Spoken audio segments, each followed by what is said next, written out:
Okay, movie review now for A Journal for Jordan. Um, this movie is starring Michael B. Jordan and a new actress who is taking on the role of his significant other, and it is directed by none other than Denzel Washington.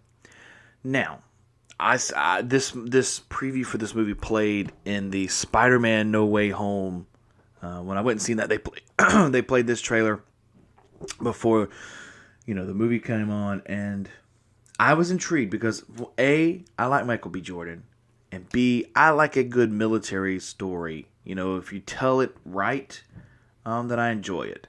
But there are sometimes when military movies and army movies just they overdo it and it doesn't, get it for me. But this movie, if I would have known it was going to be a Hallmark or a Lifetime love story, then I probably would have skipped it. I did not know it was going to be that, but the movie turned out to be really good. So Michael B. Jordan plays this story of this true man named Charles, and he meets this girl at a family function, and he's a family friend, and then they fall in love, and he's in the military, and through trials and tribulations, she becomes pregnant, through the fights and stuff that they've had.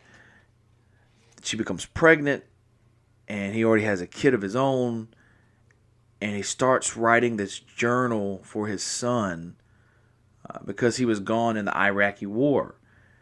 And the movie takes a little while to get to the actual plot point of the title of the movie. So, you're watching it, and I think it's a little 2 hours and 15, something like that. But it takes around an hour and a half to really get to the journal part of the movie, which is the big meat of the story. And Charles winds up getting killed in the Iraqi war, and, I don't like movies that flop back and forth, from present to past. I don't like those because sometimes it's hard to follow in a lot of movies if they're not done correctly. But this one, and Denzel Washington probably knows what I'm talking about because he was in a few of those that I was like, what the fuck is happening? But every time they flashed back or they went forward from the flashback, he would put the dates at the bottom. This made sense to me because I was like, okay, 2006, whatever, yada yada. Okay, this is in the current present. And the past was 1990, something like that. I was like, okay, cool. Makes sense. I got it. I do have to knock off a few points, though, maybe even 1 point, because it just took... There's a difference when you take a movie and you make it... The character development, you make it perfect. But this, I found the character development to be slow.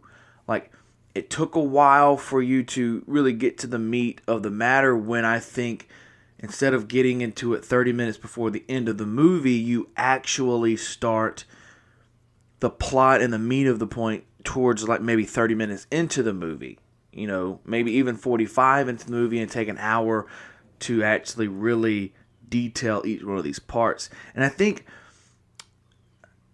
Before a Denzel Washington movie, I honestly would expect a better outcome to the way the movie was done, because you could not tell the difference between. I mean, we're talking if it happened in 95, 96. I mean, we're talking 20 years.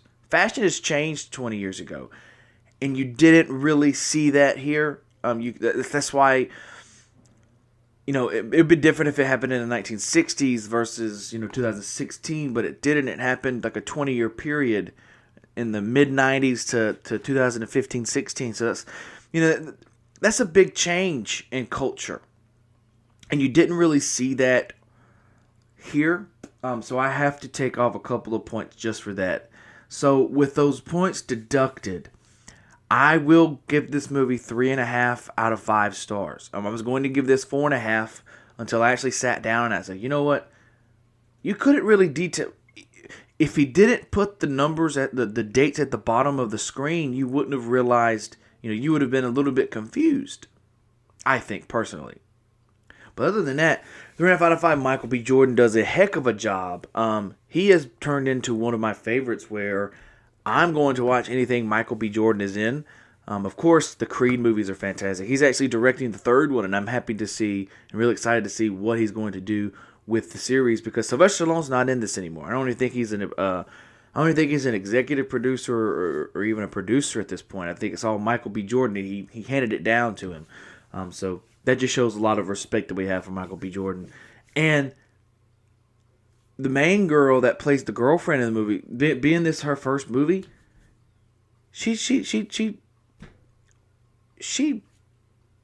lightened it out of the water. I mean, she was great in this movie. So I've already went over my time limit for this movie. So 3.5 out of 5 for A Journal for Jordan. You guys should definitely watch it, but you should bring Kleenexes because I watched it with my mom and my sister, and of course they cried. It was sad. I will hand you that. It was a sad movie, but I just happened to cry. So if you're watching this and you're a crier, then you should bring Kleenex for A Journal to Jordan.